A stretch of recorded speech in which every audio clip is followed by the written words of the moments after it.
Welcome to the show. Let's start today with loyalty and betrayal. Very dark sort of way to start. We know that if nothing else, Donald Trump's base in the Republican Party at its core today is based around loyalty. It's not just the dictionary definition of loyalty. It's based around this sort of perversion or cartoonish version of loyalty in which you unfailingly and unflinchingly support and defend any crazy notion that Donald Trump puts forward. A lot of these Trumpists may be clueless politically. They may have all of the wrong ethical and moral instincts. They may be fine with completely un-American political agendas, but through it all, impeachments, indictments, everything in between, Sharpie, hurricane maps, they have stood by Trump. They see him as their champion who is fighting against the so-called establishment, whether it's the deep state or the fake news media or whatever the case may be. They are all in. But there may be a betrayal coming that they have no idea about and could not possibly see. Because the reality is that many of Trump's planned policies and actions for his new term might hit his supporters the hardest. We've talked about this before. We're talking about betrayal on taxes, on healthcare, even on Social Security, policies that could end up, likely will end up, hurting the very people that are cheering Trump on. Remember Donald Trump's big 2017 tax cuts, which were hyped up as helping the middle class?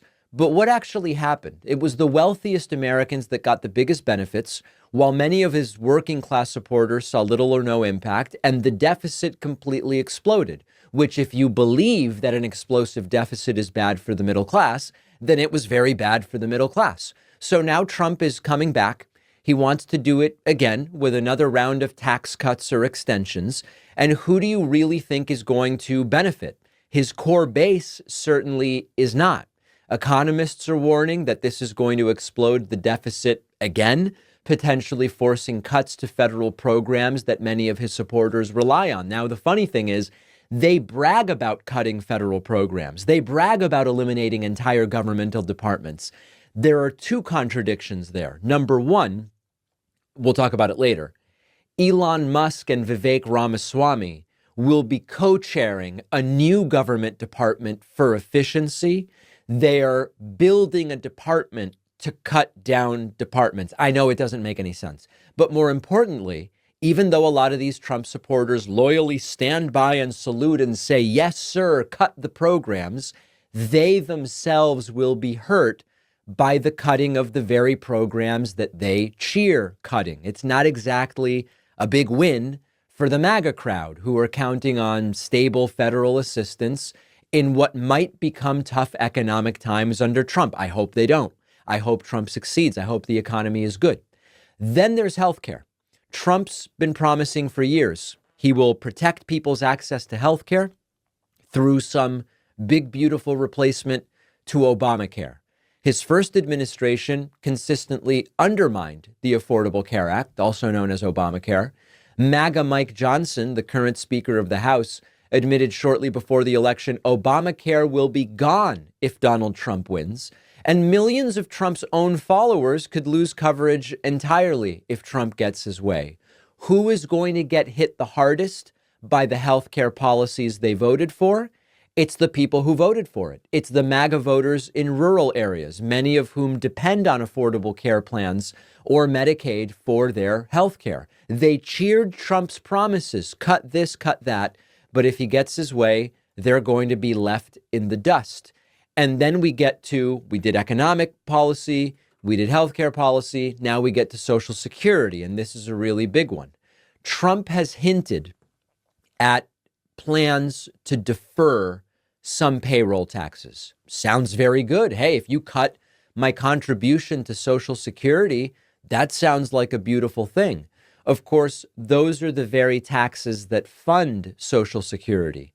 Without the funding, the Social Security Trust Fund could dry up, and it could dry up quickly, and it would start to put future Social Security benefits at risk. Now, I have to mention in talking about this, a lot of these Republicans want to hurt Social Security.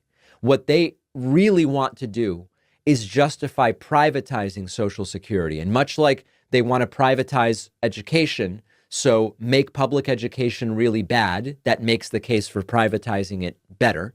They want to privatize Social Security. Well, one of the best ways to convince people it should be done is by making Social Security not work. In the meantime, however, it's Trump's own voters who are going to suffer. Millions of his supporters, including people close to retirement, could face reduced Social Security payments or delayed benefits because of the very cuts that Donald Trump wants to do. This is a betrayal, and it's a betrayal that is very much going to sting. So there are really two parts to this. First, is this what MAGA signed up for? Many of his supporters put their trust in Trump to drain the swamp and protect their interests, and everything he does is going to be so good for them. They are the ones that are going to get crushed. But then part two is, will they realize it? And this is always such a disconnect with so many voters in general, but in particular with these low information MAGA voters. Remember that after Obamacare was passed in 2010, many Republican governors opted out of the Medicaid expansion. This was part of Obamacare. It was offered to states. Many states said, no, thank you.